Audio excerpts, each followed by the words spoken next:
Hey folks, Jamie here from ProServeIT, and thanks for joining us once again for Tales from the CTO. Last month, we talked about managing change at scale and specifically talked about this very common change curve that you see. And we talked about kind of the first three phases that we see an organization typically go through when it comes to change. And that was, change comes, there's an initial sense of excitement. We need to create alignment, make sure we're all on the same page.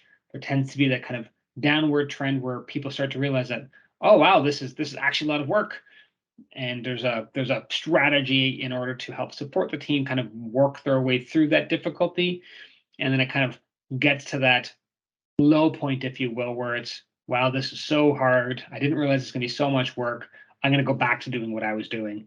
And again, there is a strategy around motivation, prizes, etc., try and bring us through that curve and kind of accelerate us back to positive momentum.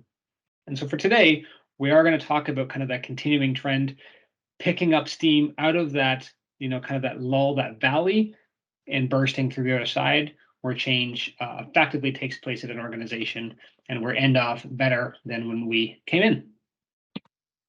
So once we kind of get through that reliance on old, and people once again are understood why we're doing what we're doing, they have skin in the game, and there's motivation for them to participate and motivation for them to kind of further advance the initiative.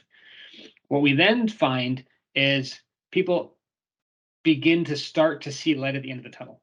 They begin to kind of get it. It starts to click, if you will. The light bulb kind of goes off. And what's really important here, when they start to understand, kind of that, wow, I can do so much more phase, what we call the wow, I can do so much more phase, it is critical that we continue to provide learning and support, education support through that, so that we don't regress. So as people are exploring new things, we want to make sure they understand how to do what they need to do. They have the appropriate knowledge to do what they need to do, and they're supported, whether that be through regular functions that they have, kind of the ability to delay some of those things. They have the ability to apply the appropriate amount of time to successfully navigate this change. But what we don't want to do is kind of introduce more struggle into this. We want to make sure that they have the support and they're going to continue forward momentum.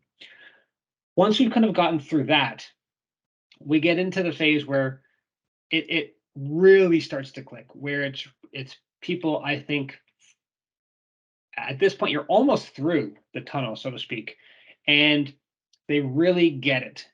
This is actually when I believe you start to see true effectiveness or efficiency gains from this change that you're introducing.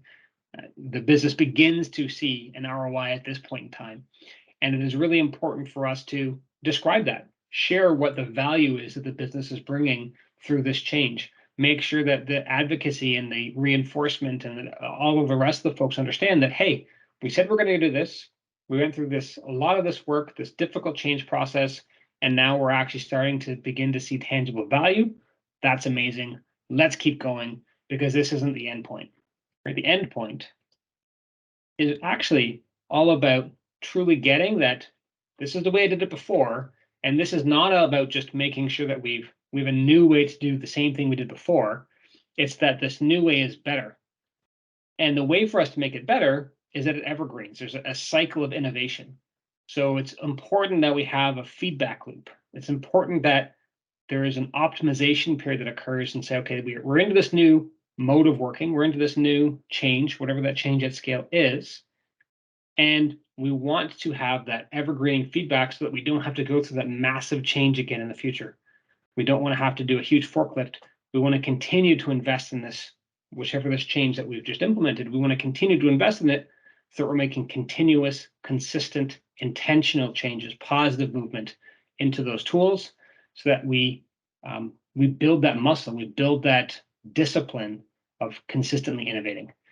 So for us, kind of walking through that negative scale or so that massive change at scale, and I think this can be applied to really anything. I mean, this obviously applies at work, but this applies at home from a change perspective. And we can probably see, even in our kids, how they respond to change.